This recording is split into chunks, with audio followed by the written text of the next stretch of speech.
அதிமுகவுக்கு இவ்வளவு நீங்க அதெல்லாம் தாண்டி தனித்து போட்டிக்கிட்டாங்கன்னா அதிமுகவுக்கு 20 விழுக்காடு தான் இருக்குன்னு அது நிரூபணமா இருக்கு. திமுகவுக்கும் அதே அளவு தான் இருக்கும்.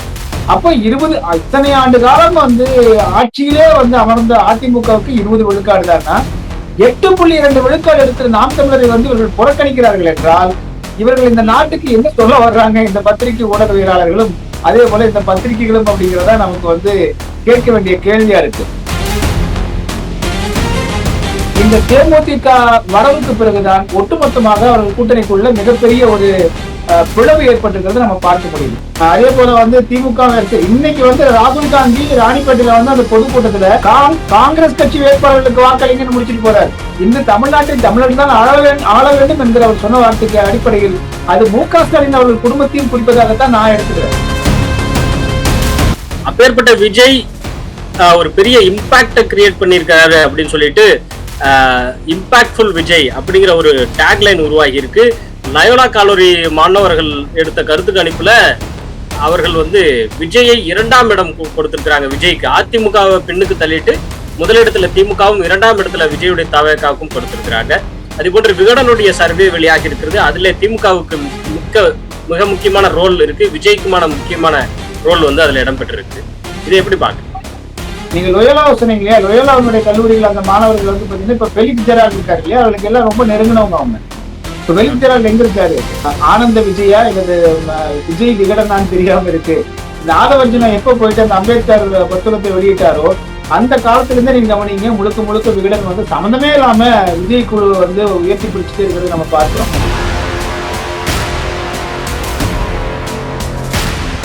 சமீப காலங்களா தான் இந்த நெரேட்டிவ் வெளியெடுத்தால் அது பேர் தமிழ்ல கதை இழக்கிறது தான், வேற ஒண்ணும் இல்ல. இந்த கதை இழத்தல் பாத்தீங்கன்னா இப்பொழுது திமுகவும் விஜய் அணியும் தான் நல்ல பெரிய அளவுக்கு போய் முன்னேறி கொண்டிருக்கிறது.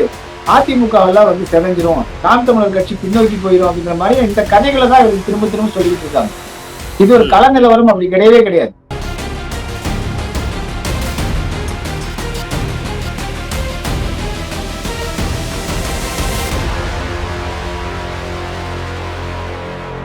நம்ம பண்ணை இயற்கை அங்காடி. தொடர்புக்கு 87 54 44 92 99. உலகில் எங்கு பிறப்பினும் தமிழ் கற்கலாம் கற்பிக்கலாம். ஔவையார் பாடசாலை .org. நேயர்களுக்கு வணக்கம். நம்மோடு டிஎன்டிவி ஊடகத்திலிருந்து மரியாதைக்குரிய பத்திரிகையாளர் வளர் மெய்யறிவான் நம்முடைய இணைந்திருக்கிறார். இன்றைய தினம் தமிழகத்திலே பரபரப்பாக போய்கொண்டிருக்கிற அரசியல் சூழல் குறித்து விவாதிப்போம். குறிப்பாக பல தரப்பிலும் இருந்து கருத்து கணிப்புகள் எடுக்கப்படுகின்றன. அதனுடைய பின்னணி குறித்தும் நாம் விரிவாக கேட்டறிவோம். அண்ணா வணக்கம். வணக்கம் வணக்கம் சிவசங்கரன். இப்ப நம்ம பார்க்கிறோம் இந்த கருத்து கணிப்பு முடிவுகள் அப்படிங்கிறது ஒரு புறம் வெளியாயிட்டு இருக்கு. முதல்ல நீங்க சொல்லுங்க, இந்த ஒரு தேர்தல் அப்படிங்கிறது உண்மையிலே 4 முனை போட்டிகளா இருக்கா? ஆனா எனக்கு தெரிஞ்சு ஒரு வருடத்துக்கு முன்பு நினைக்கிறேன் ஆனந்த விகடன்ல ஒரு அட்டை பக்கத்துல 3 முனை போட்டின்னு சொல்லிட்டு ஸ்டாலின், எடப்பாடியார் அப்புறம் விஜய் படத்தை மட்டும் வச்சிருந்தாங்க. அங்க தொடங்குச்சு இந்த 3 முனை 4 முனை அப்படிங்கறதுடைய அந்த பாலிடிக்ஸ். அதுல சீமான் இடம்பெறவே இல்லை. சோ அப்படி தொடங்கின அந்த விஷயம் இன்றைக்கு எந்த புள்ளியில நிற்குது? இல்ல, விகடன் குழுமம் ஏன் தொடக்கத்துல இருந்தே சீமான் அவர்களை புறம் தள்ளுறாங்கன்னு தெரியல. அவங்க விகடன் மட்டுமே இல்லை, எல்லா தொலைக்காட்சிகளும் பத்திரிகைகளுமே பிற அப்படின்னுதான் கொண்டு போறாங்க. இவர் 8.22 விழுக்காடு எடுப்பது என்பது ஒரு தமிழ்நாட்டுல ஒரு மிக எளிதான காரியமா? முதல்ல நடைமுறையா நம்ம பேசுவோம். இன்று இத்தனை ஆண்டு காலம் எம்ஜிஆர் அவர்களால் தொடங்கப்பட்ட 1970களில் தொடங்கப்பட்ட அதிமுகவே கடந்த தேர்தலில் தேமுதிக அப்படிங்கிற ஒரு 0.49 விழுக்காடு கொண்டிருக்கக்கூடிய, அரை விழுக்காட்டிற்கும் குறைவாக இருக்கக்கூடிய ஒரு கட்சியை கூட்டணிக்கு வைத்துக் கொண்டு தேர்தலை சந்தித்த போது அதிமுக பெற்ற வாக்குகளே 20 விழுக்காடுகள் தான். திமுக இன்னும் தனித்து நின்று அவர்கள் பலப்பரட்சி செய்து கொண்டதே கிடையாது. கூட்டணி கட்சிகளோடு இணைந்துதான் அவர்கள் நின்றுருக்காங்க. அப்படி பார்க்க போனா அவர்களுக்கும் அதே விழுக்காடு தான் இருக்கும். 20 விழுக்காட்டிற்கு குறைவாகவோ அல்லது கூடுதலாக தான் இருக்க முடியும். ஏனென்றால் தொண்டர்கள் அடிப்படையிலே நீங்க அதிமுகவுடைய தொண்டர்கள் எண்ணிக்கை அதிகம், திமுகவுடைய தொண்டர் எண்ணிக்கை அதிமுகவோடு ஒப்பிடும் போது குறைவு. எனவே அப்படிப்பட்ட அதிமுகவிற்கு 20-21 விழுக்காடுகள் தான் வாக்குகள் அப்படின்னு இருக்கு. அப்ப திமுகவுக்கு நிச்சயமாக அந்த அளவுக்கு தான் இருக்க முடியுமே தவிர கண்டிப்பாக 30 விழுக்காடுகளும் போறதுக்கு வாய்ப்பே கிடையாது. மொத்தம் பதிவாகக்கூடிய வாக்குகள் இருக்கு இல்லைங்களா, மொத்தம் பதிவாகக்கூடிய வாக்குகள்ல கடந்த தேர்தலில் திமுக கூட்டணி வாங்கியது 45 விழுக்காடு. சரிங்களா? அதிமுக தனித்து வாங்கியது 20 விழுக்காடு. பாரதிய ஜனதா கட்சி கூட்டணி வாங்கியது 18 விழுக்காடு. அப்ப இப்ப வந்து பாரதிய ஜனதா கூட்டணியும் அதிமுகவும் இந்த தேர்தலில் ஒண்ணு சேர்ந்திருக்காங்க. அப்ப 20ம் 18ம் சேர்த்து 39 விழுக்காடு ஆச்சு. 45 விழுக்காடு திமுக அப்படியே இருக்கு. அதுதான் நம்ம அந்த பார்வையில பார்க்கணும். அதுலயும் ஒரு 0.49 அரை விழுக்காடு இருந்த தேமுதிக அந்த பக்கம் போயிருக்கிறத நம்ம பார்க்கிறோம். நம்ம திமுகவே தன் பக்கம் இழுத்திருக்கு. அப்போ 45.5 விழுக்காடு அவர்களுக்கு இருப்பதாக கணக்கில் வச்சுட்டா கூட இப்ப இவங்களுக்கு வந்து 39 விழுக்காடு இருக்கு. எனவே இந்த 6 விழுக்காடு தான் அப்படியே இருக்கும் அப்படின்னு திமுக நினைச்சதுதான் முதல்ல தவறு. அதனுடைய அதுக்கு பெரிய ஒரு பின்னடை ஏற்பட்டுச்சுன்னு வச்சுங்களேன்.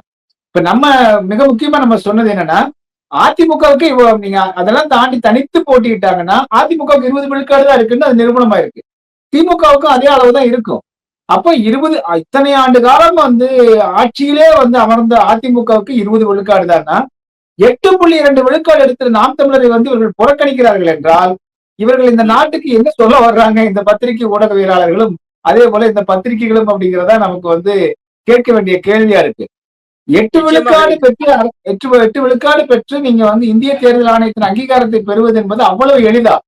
விடுதலை சிறுத்தைகள் 30 ஆண்டுகளுக்கு மேலாக தமிழ்நாட்டுல களத்துல இருக்காங்க. அவர்கள் இன்னமும் வாக்கு விழுக்காட்டுல வந்து அவங்க தேர்தல் ஆணைய அங்கீகாரம் பெறவில்லை. அவர்கள் வந்து 2 எம்பிக்கள் வச்சிருக்கிற காரணத்தினாலேயும் 5-6 எம்எல்ஏக்கள் இருக்கிற காரணத்தினாலேயும் அவர்களுக்கு அங்கீகாரம் கிடைச்சிருக்கு. அந்த எம்எல்ஏக்களும் அவர்களுடைய சொந்த எம்எல்ஏக்களான்னு கிடையாது, கூட்டணி கட்சியில வந்து பெற்ற வாக்குகள் மூலமாக கிடைக்கப்பெற்ற எம்எல்ஏக்கள் எம்பிக்கள். அப்ப விடுதலை சிறுத்தைகளுமே 30 ஆண்டுகளாகவும் கூட அங்கீகாரம் பெற முடியாத நிலையில் 14 ஆண்டு காலங்களில் அங்கீகாரம் பெற்று 8.2 விழுக்காடு பெற்று நாம் தமிழரை புறக்கணிக்கிறார்கள் என்றால் இவர்கள் திட்டமிட்டு தமிழ் தேசியத்தை வந்து எந்த ஒரு இண்டு எடுக்கல கூட தமிழ் தேசியம் மேலிருந்து விடக்கூடாது என்கிற ஒரு வன்மம் தான் அத்தனை பேர்த்திட்டுமே இருக்கு. ஏனென்றால் இவர்கள் எல்லாமே கட்சிகளுக்கு வந்து இந்த திமுக கட்சிகளுக்கு இவர்களுக்கு வந்து பணம் வாங்கி கொண்டோ அல்லது ஏதாவது ஒரு வகையிலோ வந்து முழுக்க செயலாற்றக்கூடியவர்களா தான் இருக்காங்கன்னு பார்க்கிறோம். நான் என்ன சொல்றேன்னா, நீங்கள் விளம்பரங்கள் வாங்குங்க, விளம்பரத்துக்கு பணம் வாங்கிட்டு போங்க. இல்ல அந்த கட்சிகளுக்கு ஏதாவது ஒரு தேர்தல் பணிகள் செஞ்சு கொடுக்குறீங்கன்னா அதுக்கு கூட நீங்க வந்து கட்டணம் வாங்கிட்டு போங்க. ஆனால் மக்களுக்கு தவறான தகவல்கள் சொல்வது, 8.2 விழுக்காடு வந்த நாம் தமிழரை முழுவதுமாக புறக்கணித்து விட்டு இருட்டடிப்பு செய்வதெல்லாம் வந்து பாத்தீங்கன்னா மக்களை ஏமாற்றக்கூடிய செயலாக தான் நம்ம பார்க்கிறோம். ஓகே. சோ இடையில பிரேமலதா குறித்து பேசியிருந்தீங்க. இப்போது பிரேமலதாவுக்கான அந்த வாக்கு விகிதத்துக்கு தகுந்தாற் போல் சீட்டு ஒதுக்கப்படுகிறதா? இது ஒரு கேள்வி. இன்னொரு புறம் பிரேமலதா இப்போது பேசிக் கொண்டிருக்கிற சர்ச்சை பேச்சுக்களை நீங்க கவனிக்கிறீங்களா? நிச்சயமா இதுல திமுக வந்து தொடக்கத்திலிருந்து நம்ம சொன்னா நம்ம இந்த 45 விழுக்காடு 39 விழுக்காடு இந்த வேறுபாடு சொன்னோம் இல்லைங்களா? திமுகவுக்கு இருந்த ஒரே ஒரு உறுதி என்னன்னா, தங்களது கூட்டணியில் இருக்கக்கூடிய விசிக, கம்யூனிஸ்டுகள், காங்கிரஸ், மதிமுக இவர்கள் எல்லாம் வெளியே போக மாட்டாங்க, எங்க கூட தான் இருக்க போறாங்க. அதனால நாங்க வந்து வலுவான கூட்டணி வச்சிருக்கோம். ஆனால் எதிர்த்தரப்பான அதிமுக வந்து தனியா நிற்குது. பாஜக கூட்டணி தனியா நிக்குது, நாம் தமிழர் தனியா நிக்கிறாங்க. அதனால வாக்குகள் சிதறி போயிருச்சு. அதனால நாங்கள் 200 தொகுதிகள் வெற்றி பெறுவோம் அப்படின்னு தான் திமுக சொல்லிட்டு இருந்தது. எப்போ அமித்ஷாவும் எடப்பாடி பழனிசாமி அவர்களும் இணைந்து வந்து அவர்கள் கூட்டணியை உருவாக்குனாங்களோ அப்ப இருந்தே திமுகவுக்கு பதற்றம் தொட்டி கொண்டு விட்டது. அதற்கு பிறகு 200 இடங்கள் வந்து வாய்ப்பே இல்லைன்னு அவங்க தெரிஞ்சுக்கிட்டாங்க. அதன் பிறகு விஜய் ஒரு புதிய கூட்டத்தோடு வந்து உள்ளே வந்திருக்கக்கூடிய நடிகர் இருக்காரு, நாம் தமிழர் கட்சி இருக்கு. இதெல்லாம் பிரிஞ்சு போயிடும், நம்ம இயல்பா வந்துடும் நினைச்சாங்க. ஆனா அது நடக்கல. இப்ப என்ன ஆயிடுச்சு அப்படின்னா, இந்த 39 விழுக்காடு 45 விழுக்காடு என்ற வேறுபாடு இப்ப திமுகவிற்கு எதிர்மறை வாக்குகள் இருக்கு. இப்ப இது ஆன்டி இன்கம்பன்சி என்று சொல்லக்கூடிய இந்த எதிர்மறை அலையால ஒரு 4-5 விழுக்காடுகள் குறைஞ்சதுன்னா 40 விழுக்காடு வந்துருவாங்க. ஆதரவு அலை வந்து திமுகவுக்கு எதிரான ஆதரவு அலை அப்படி இருக்கிற காரணத்தினால அது இயல்பாகவே யார் அடுத்தது வந்து ஆட்சியை வந்து இப்போதைக்கு பிடித்துக் கொள்ளக்கூடிய அளவுல இருக்காங்க அப்படின்னா அதிகமான எண்ணிக்கையில வச்சுட்டு இருக்காங்கன்னா அதிமுக எடுத்துக்கொண்டால் ஒரு வாதத்திற்காக இப்ப அதிமுக 39 இருந்து அவங்க 4 விழுக்காடு ரைஸ் ஆகும். அப்ப இயல்பாகவே திமுக கூட்டணி பின்னாடி போய் அதிமுக கூட்டணி மேல வந்துடும். இதுதான் நம்ம இந்த கால்குலேட் கணக்கு. நாம் தமிழர் கட்சி அவருடைய வாக்காளர்கள் வந்து முழுக்க தமிழ் தேசிய உணர்வோடு மண்ணுக்கான ஒரு தனித்துவமான வாக்காளர்களா இருக்காங்க. அவர்கள் அந்த எண்ணிக்கை உயர்ந்து கொண்டேதான் இருக்கும். அது பின்னோக்கி போறதுக்கு வாய்ப்பே கிடையாது. ஆனால் இப்படிப்பட்ட நிலையில தாவேகாவை மட்டுமே முன்னிலைப்படுத்திட்டு வரான்னு பாக்குறோம். அடுத்த நீங்க கேட்டது வந்து இந்த பிரேமலதா, இந்த 45 விழுக்காடு கணக்கில் இந்த திமுக வந்து தேமுதிகவை உள்ளிழுக்கும் போது அது இன்னும் பலமாக இருக்கும் 25 கட்சிகள் நம்மோடு இருக்காங்கன்னு நினைச்சாரு மு.க. ஸ்டாலின் அவர்கள். ஆனா அவர் செய்த பிழை என்னன்னா, காங்கிரஸ் கட்சிக்கு வந்து அவ்வளவு இடங்களை வந்து அவமானப்படுத்தி பேரம் பேசி அவர்களுக்கு இடத்தை கொடுத்தது. கம்யூனிஸ்ட் கட்சிகளுக்கு வந்து குறைவான இடத்தை கொடுத்தது. விசிகாவுக்கு குறைவான இடத்தை கொடுத்து எந்த வேலையுமே செய்யாமல் 0.49 விழுக்காடு இருக்கக்கூடிய தேமுதிகவிற்கு சிவப்பு கம்பளம் விரித்து அவர்களுக்கு 10 இடங்களை கொடுத்தாங்க. பாத்தீங்கன்னா இதனால என்ன ஆயிடுச்சுன்னா, திமுக கூட்டணிக்குள்ள முழுவதுமாக அவர்கள் வந்து அந்த ஊக்கம் சிதைந்து போய் எல்லாருமே அவமானப்படுத்தப்பட்டதா நினைச்சு அது இன்று வரை உறுதியாயிருக்கு. இன்னைக்கு ராகுல் காந்தி தமிழ்நாட்டுக்கு வந்த ராகுல் காந்தி ஸ்டாலின் பெயரையே உச்சரிக்கல. சேலத்துல முந்தானத்து நடந்த பொதுக்கூட்டத்துல ஒரு பக்கம் கமல்ஹாசன் வந்துட்டு இருக்காரு, இன்னொரு பக்கம் பிரேமலதா உட்கார்ந்துட்டு இருக்காங்க. கம்யூனிஸ்ட் தலைவர்களை காணவில்லை, விசிக தலைவர்களை காணவில்லை, காங்கிரஸ் தலைவர்களை காணவில்லை. இத்தனைக்கும் திமுக தலைவர் அமர்ந்திருக்கக்கூடிய மேடை அது. அப்ப இதெல்லாம் கூட்டணிக்குள்ள வந்து மிகப்பெரிய விரிசலை உண்டாக்கி இருக்கிறது. இப்போது அவர்கள் எல்லோருமே எதுக்காக இருக்காங்க அப்படின்னா, பாரதிய ஜனதா கட்சி வந்து இங்கே வந்து பெரிய ஆளுமை செலுத்தி விடக்கூடாது என்பதற்காக, அதை எதிர்ப்பதற்காகத்தான் நாங்கள் வந்து இவர்கள் பிடிச்சோ பிடிக்காமலோ இப்பொழுது திமுகவோடு ஒட்டி கொண்டிருக்கிறோம். ஒரு பிடிக்காத கணவனோட வாழக்கூடிய மனைவி போலதான் இப்ப அவங்க எல்லாம் இருந்துட்டு இருக்காங்கன்னு பாக்குறோம். தேமுதிக தான். இந்த தேமுதிக வரவுக்கு பிறகுதான் ஒட்டுமொத்தமாக அவர்கள் கூட்டணிக்குள்ள மிகப்பெரிய ஒரு பிளவு ஏற்பட்டிருக்கிறத நம்ம பார்க்க முடியுது. ஓகே, அதே குறிப்பாக பிரேமலதாவுடைய வரவுக்கு பிறகு திமுகவுக்கும் விசிகாவுக்கும், அதாவது ஸ்டாலினுக்கும் திருமாவளவனுக்குமான இடையில் வந்து விரிசல் உண்டாகி இருக்குன்னு புரிஞ்சுக்கலாமா? நிச்சயமா எல்லாருமே திமுக தனியா நிக்கிறாங்க பாருங்க, கம்யூனிஸ்டுகளும் பிரிஞ்சுதான் நிக்கிறாங்க, யாரும் ஊக்கமா வேலை செய்யலையே. அதே போல வந்து திமுக வேலை செய்ய இன்னைக்கு வந்து ராகுல் காந்தி ராணிப்பேட்டையில வந்து அந்த பொதுக்கூட்டத்துல பேசி முடிக்கும் போது காங்கிரஸ் கட்சி வேட்பாளர்களுக்கு வாக்களிங்கன்னு முடிச்சுட்டு போறாரு. ஒரு கூட்டணி கட்சிக்காரர் என்ன சொல்லுவாரு, எங்களுடைய இந்தியா கூட்டணியில் இருக்கக்கூடிய கட்சிகளுக்கு, குறிப்பாக காங்கிரஸ் கட்சிக்கும் திமுகவுக்கும் விசிகாவிற்கும் எல்லாருக்கும் வாக்களின்னு கேட்கறதா முறை. இடையில ஒரு தடவை வந்து நீங்க அவங்களுக்கு ஓட்டு போடுங்கன்னு ஒரு இடத்துல தான் சொல்றாரு. ஆனால் முடிக்கும் போது காங்கிரஸ் கட்சி வேட்பாளர்களுக்கு வாக்களிங்கன்னு முடிச்சுட்டு போறாரு. அப்ப இதேதான் வந்து விசிகாவும் பண்ணும், இதேதான் இடதுசாரிகளும் பண்ணுவாங்க. அவங்க இப்ப என்ன நடந்துட்டு இருக்குன்னா, கூட்டணி கட்சிக்காரர்கள் அவரவர்களுடைய தேர்தல் வெற்றிக்காக உழைத்துக் கொண்டிருக்கிறாங்க. அப்ப நீங்க இது என்ன விதமான கூட்டணி அரசியல்னு பாருங்க. நீங்க சொன்னது ஒரு புதிய பார்வையா இருக்கு. இப்ப நீங்க பாருங்க, இதற்கு முன்பாக தேர்தல் வந்து திமுக versus அதிமுக அப்படியான கூட்டணி தேர்தலா இருந்திருக்கும். இப்ப கூட 4 முனைன்னு சொன்னா கூட இந்த 4 முனையில நாம் தமிழரோ தாவேகா ஒரு பக்கம் இருக்கட்டும், இந்த மெயினான 2 கட்சிகள் அப்படின்னு நம்ம எடுத்துக்கிட்டோம்னா, திமுக அதிமுகங்கிறதுக்கு பதிலாக இந்தியா கூட்டணி என்டிஏ கூட்டணின்னு ஒரு காயினேஜ் வந்தது இந்த வருடம் இல்லைங்களா? இந்த இந்தியா கூட்டணியுடைய முகம் திமுகவாக இருந்தது இப்போ காங்கிரஸாக மாறுறதையும், என்டிஏ கூட்டணியுடைய முகம் அதிமுகவாக இருந்து பாஜகவாக மாறுவதையும் பார்க்க முடிகிறது. கிட்டத்தட்ட தமிழ்நாட்டு மாநில அரசியல் அப்படிங்கிறது தேசிய அரசியலாக மாறுகிறதா? இல்ல, இது வந்து அவர்களுக்கு இப்ப என்ன ஆயிருக்குன்னு வந்து பாத்தீங்கன்னா, இன்னொரு பார்வையில நீங்க இதை பார்க்கணும். இப்போ ராகுல் காந்தி ஏன் வந்து திமுகவை வெறுக்கிறாரு, மு.க. ஸ்டாலினை சந்திக்காமையில போயிருக்காரு. இன்னைக்கு சென்னை வந்துட்டு கூட்டணி கட்சி தலைவரை சந்திக்காம போயிருக்காரு. அன்னைக்கு போன வாரம் புதுச்சேரி வந்தவர் அவர் பெயரை கூட உச்சரிக்காம போயிருக்காரு. இன்னைக்கே திமுக 2 இடத்துல சொன்னாரு, புதுச்சேரியில் அதையும் சொல்லல. சரிங்களா? அப்போ அவர்கள் எப்படி 2வது இன்னைக்கு மிக முக்கியமா நீங்க ராகுல் காந்தி பேச்சில் கவனிச்சீங்கன்னா, தமிழ்நாட்டை தமிழர் ஆள வேண்டும்ங்கிற சொல்லியிருக்காரு. அவர் மிக முக்கியமா ஒண்ணு நீங்க கவனிக்கணும். ஆனா அதுக்கு அடுத்தபடி என்ன சொல்றாருன்னா, டெல்லியில இருந்து இங்க ஆட்சி ஆளக்கூடிய ஒருவர் வந்து ஆட்சிக்கு தேவையில்லைன்றாரு. நீங்க இதை கவனிங்க. டெல்லியில இருந்து ஆட்சி புரிய தேவையில்லைன்னா எடப்பாடி பழனிசாமி அவர் சொல்லியிருந்தாருன்னா நம்ம வந்து அதுல பொருள் இருக்குன்னு சொல்லலாம். அவர் பெயரையே குறிப்பிடாம டெல்லியில இருந்து ஆட்சி ஆளக்கூடியவர்கள் இங்க வேண்டாம்னு சொல்லும் போது, இப்பொழுது திமுக மீதும் ஸ்டாலின் மீதும் ராகுலுக்கும் மம்தா பானர்ஜிக்கும் இருக்கக்கூடிய கோபமே என்னன்னா, இவர்கள் பிஜேபியோட ரகசிய கூட்டுறவுல இருக்காங்கிறதா பேச்சு.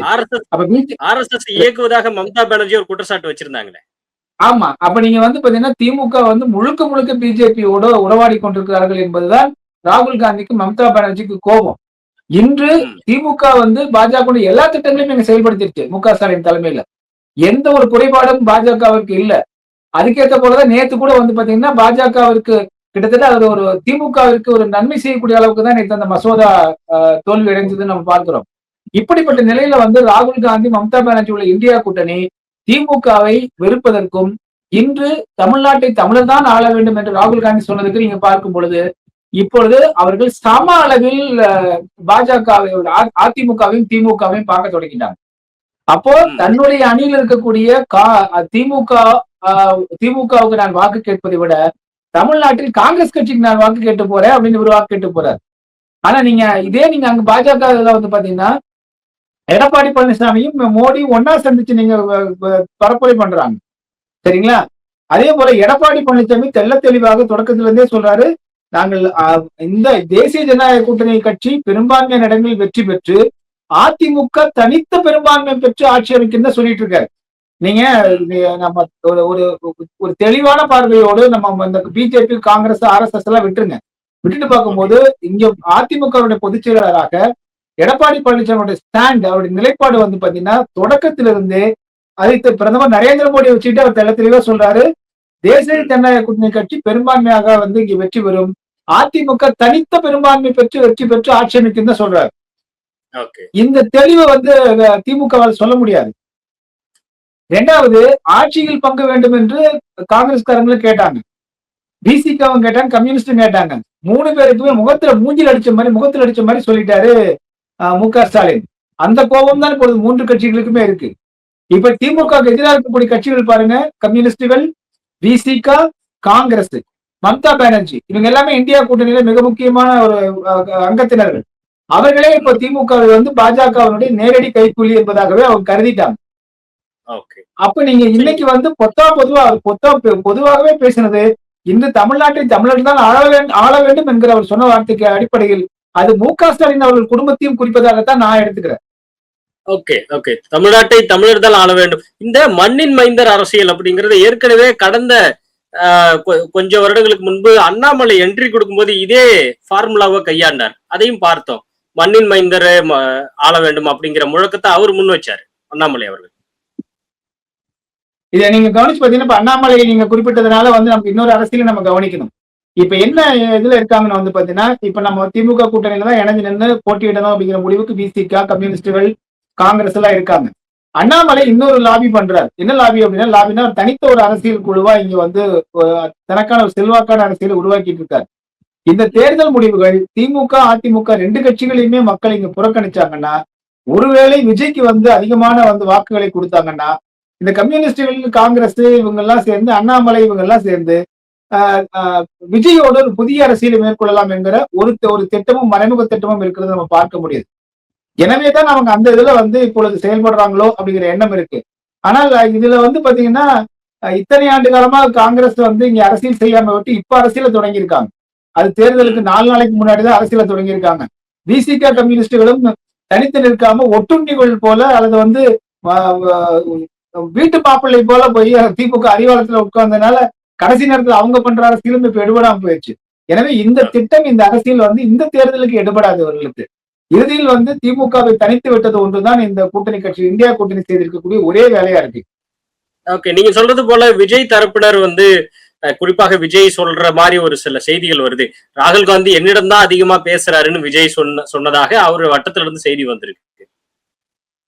அதான் இது இது இது நடந்திருக்கு, நிறைய வாய்ப்பு இருக்கு. நான் சொன்னேன் இல்லைங்களா, இந்த ஒரு லாபி அண்ணாமலை, விஜய், கம்யூனிஸ்ட், விசிகா, காங்கிரஸ், இப்படி யோசிங்க. இப்ப அண்ணாமலை கூட வந்து நாளைக்கு பிஜேபியில வந்து பெரிய உயரிய பதவி கொடுத்தாங்க, அனுப்பிச்சிட்டாங்கன்னா, மீதம் இவர்கள் வந்து பாத்தீங்கன்னா, நம்ம ஏன் போய் திமுகல வந்து உதயநிதி கிட்ட போய் கைகட்டி நிக்கணும்?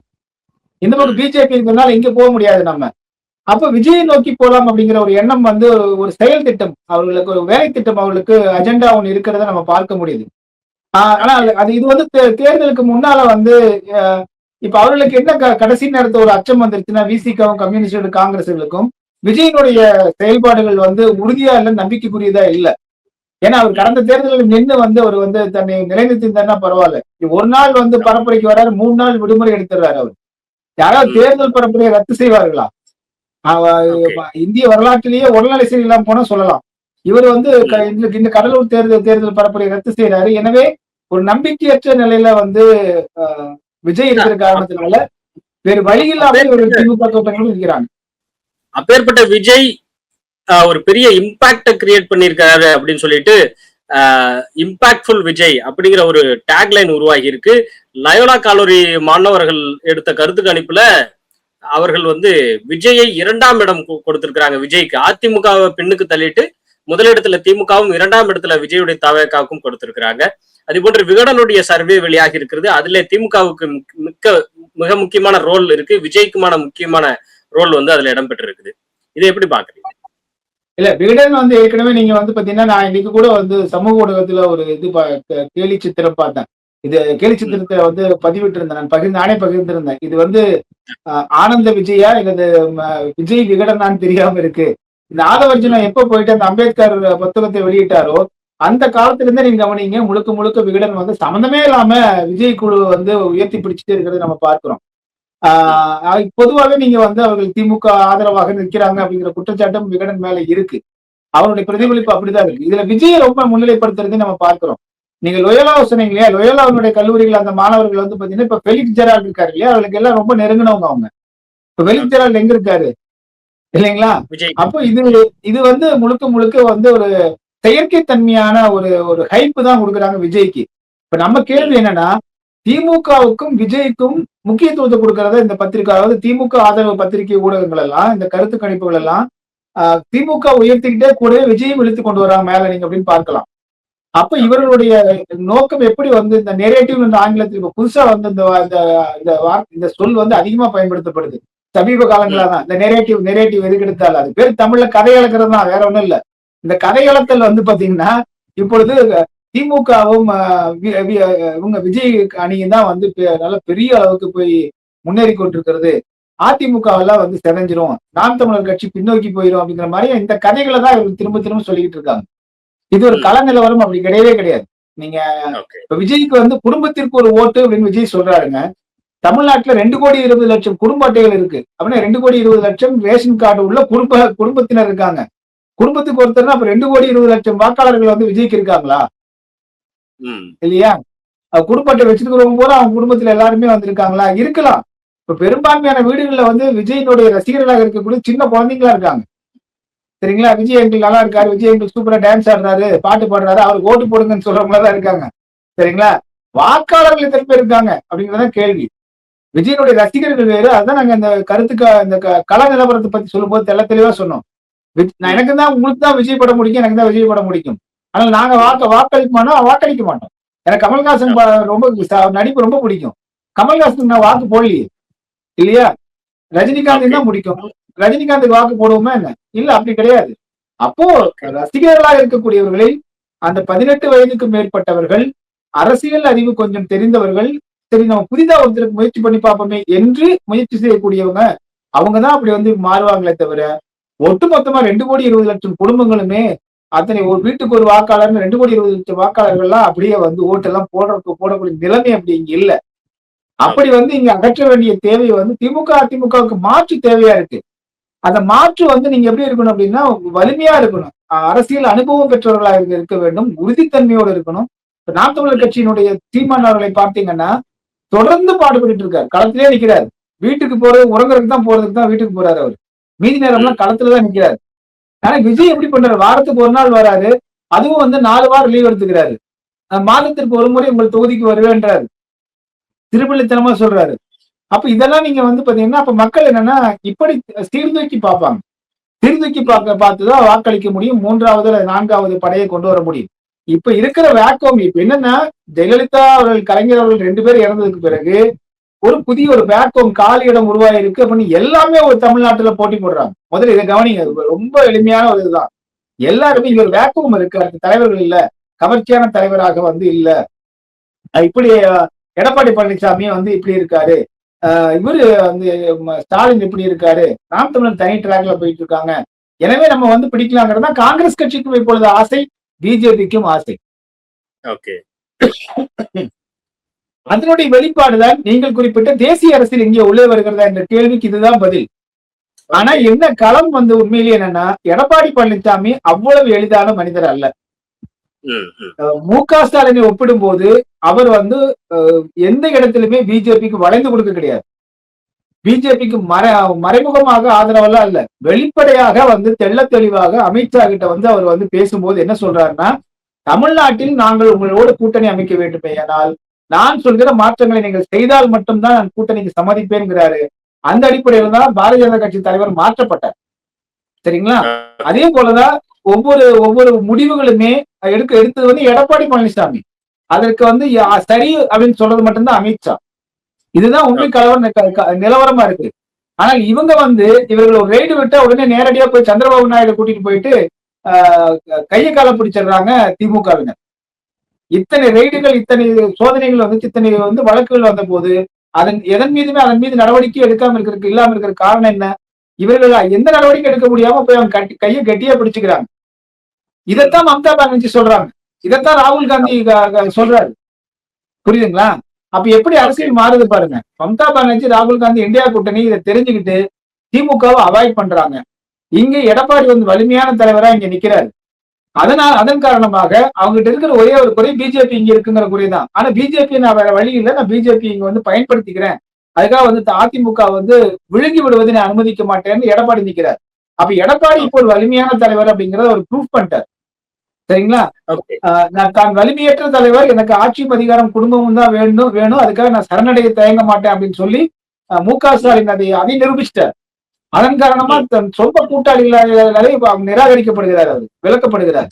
அப்ப இன்னைக்கு தமிழ்நாட்டுல வந்து ஒரு வலிமையான கட்சி தலைவர்களா இருக்குன்னு வந்து பார்த்தா ஒன்று எடப்பாடி பழனிசாமி, இன்னொன்று நாம் தமிழ் தலைமை ஒருங்கிணைப்பாளர் சீமான் மட்டும்தான் இருக்காங்க. இதுல சீமான் குறைபாடுன்னு வந்து பார்க்க போனா இவர் பிஜேபியோட இருக்காங்கிற குறைபாடு கூட எடப்பாடி பழனிசாமி அவர்களுக்கு இருக்கிறது. சீமானுக்கு அந்த குறைபாடும் கிடையாது. இப்போது இந்த தனித்து நிற்கிற ராமதாஸ் ஆகட்டும், சசிகலாவாகட்டும், வேல்முருகன் ஆகட்டும், இந்த விஷயங்கள் எப்படி யாருக்கு சாதகமாக அல்லது பாதகமாக இருக்க போகுது? இவங்க வந்து இறங்கி நிக்கிறதுனால என்ன விளைவுகள் ஏற்படுதுன்னு பார்த்துடலாம். சசிகலா அம்மையார் அவர்கள் வந்து இறங்கி நிற்கிறாருன்னு 60 தொகுதியில நிறுத்துறாரு. அவர் இறங்கி நிற்பதால அது யாரை நம்பி அவர் வந்து இறங்கி இருக்காருன்னா முழுக்க தன்னுடைய குடி மக்களை வைத்துதான் அவர் இறங்குறாரு. சரிங்களா? சாதி குடி மக்கள்னு சொல்லக்கூடிய அவர்களை முன்வைத்துதான் இறங்குறாங்க அவங்க. அவர்கள் நிறுத்தியிருக்கக்கூடிய 60 தொகுதிகளிலையும் அவர்கள் வந்து அந்த சாதிக்குரிய மக்கள், குறிப்பிட்ட முக்குலத்தோர் வாக்குகளை அவர் வந்து 5 வாக்குகள் பெற்றாலும் சரி, 5000 வாக்குகள் பெற்றாலும் சரி, பெறுவார்னு வச்சுக்கோங்களேன். அதை தனியா வைங்க. டாக்டர் கிருஷ்ணசாமி வந்து பாத்தீங்கன்னா தேவேந்திர குல வேளாளர் என்று வந்து பெயர் மாற்றம் செய்வதற்கு பரிந்துரை செய்தவரே எடப்பாடி பழனிசாமி, அதிமுக. சரிங்களா? அதை நிறைவேற்றியது பாரதிய ஜனதா கட்சி. அப்படி இருக்கும்போது இந்த ரெண்டையும் எதிர்த்துட்டு போய் தனியா நிக்கிறாரு கிருஷ்ணசாமி. அப்ப அவர் வாங்கக்கூடிய வாக்குகள் அப்படின்னு இருக்கு. அது 2வது. 3வது ராமதாஸ் அவர்கள் அன்புமணிய மகன் இங்க இருக்காரு. இவர் தனியா போய் அங்க நின்றுட்டு இருக்காரு அவர். அப்ப அவர் வாங்கக்கூடிய வாக்குகள் ஒண்ணு இருக்கு. வேல்முருகன் திமுகவோடு தான் இருந்தார். அவர் வந்து திராவிட கட்சிகளே இருந்து கூட தமிழ் தேசியம் பேசக்கூடியவர் அவரு. சரிங்களா? அது வந்து கருவாட்டு கூடைக்குள்ளே இருந்துகிட்டு வந்து மல்லிகை பூவை பத்தி பேசுறவர்.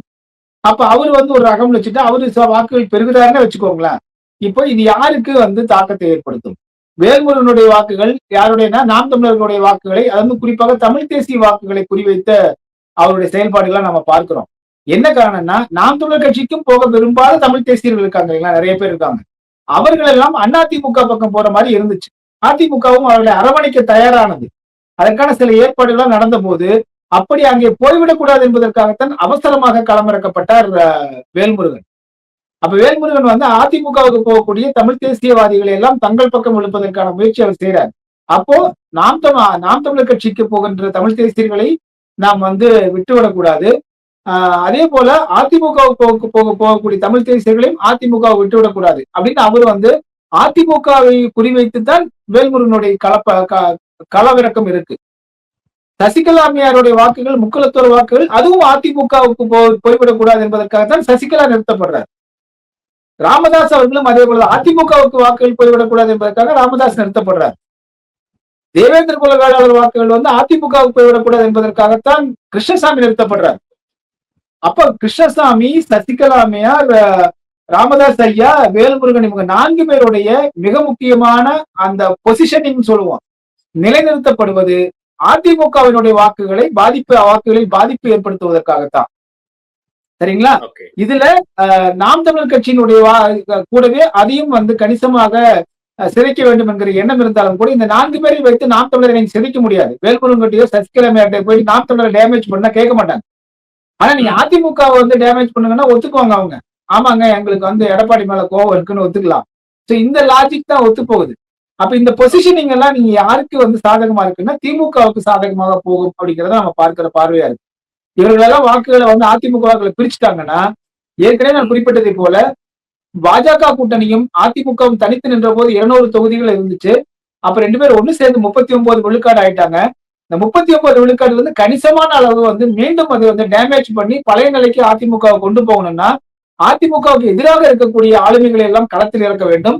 அந்த களத்தில் இருக்கக்கூடிய ஆளுமைகள் யாருன்னா சசிகலாவும், கிருஷ்ணசாமியும், ராமதாசும், வேல்முருகனும் என்பதாக அவர்களை களத்துல இறக்கி அந்த அதிமுகவுக்கு எவ்வளவு உரிக்க முடியுமோ அதுல இருந்து வாக்குகளை உரிப்பதற்கான ஒரு செயல்பாடா தான் இதை நான் பார்க்கிறோம். ஆனால் கெடுவாய்ப்பாக இப்போ அதிமுக டிடிவி தினகரன் இருக்கார்.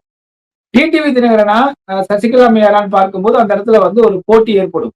அந்த போட்டி ஏற்படுறதுல ஒரு குறிப்பிட்ட அளவு வந்து இந்த திட்டம் வந்து பலிக்காதுன்னா கூட கொஞ்சம் வந்து வாக்குகளை பிரிக்கும். ஆக இந்த நோக்கம் வந்து அதிமுக வாக்குகளை சிதைப்பதற்காகத்தான் இவர்கள் எல்லாம் வந்து களமிறக்கப்பட்டிருக்காங்க அப்படின்னு நான் பாக்குறேன். ஓகே. ஆனாலும் நீங்க சொல்ற மாதிரி தகுந்த ரிப்ளேஸ்மெண்ட் அதிமுக இருக்குங்கிறீங்க. இப்போ சசிகலாவுக்கு ரிப்ளேஸ்மெண்டாக இங்க டிடிவி இருக்கிறார், அங்கே ராமதாஸ்க்கு ரிப்ளேஸ்மெண்டாக இங்க அன்புமணி இருக்கிறார், அங்கே கிருஷ்ணசாமிக்கு ரிப்ளேஸ்மெண்டாக இங்க ஜான் பாண்டியன் இருக்கிறார். ஆமாம், அதுதான். அதனால வந்து இப்ப யாரை வந்து மக்கள் நம்புவாங்க அப்படிங்கிறது இருக்கு இல்லைங்களா? அப்போ அப்படி பார்க்கும்போது அதிமுகவுக்குள்ள இருக்கக்கூடிய இந்த அணிக்கு தான் நீங்க வந்து சாதகமான அம்சங்கள் இருக்கின்றன. இவர்களெல்லாம் குறைந்த அளவு தான் வாக்கு வாங்குவாங்க. அது பெரிய ஒரு இதா இருக்கு. ஒருவேளை இப்ப சசிகலா அம்மையாரோ இவர்களோ வந்து ஒரு 5 தொகுதியில வந்து அவங்க வந்து வெற்றி வாய்ப்பை தடுக்கிறாங்கன்னா, தற்போது வேறு ஏதாவது இடத்துல இப்ப வந்து சென்னை வந்து இப்ப அதிமுக சாதகமா வந்துட்டு இருக்கு. கடந்த தேர்தலில் சென்னையில் ஒரு 1 to 30 தொகுதிகளுக்கு அவங்க ஜெயிக்கவே கிடையாது. கும்மிடி பூண்டிலும் தொடங்கணும்னா. ஆனா இந்த முறை வந்து 5-6 இடங்கள்ல வந்து சாதகமா ஆயிருக்கு. எனவே அந்த ஒரு டேமேஜ் வந்து பிற இடங்கள்ல அது மேட்ச் ஆயிரும் அப்படின்னு தான் நான் பாக்குறேன்.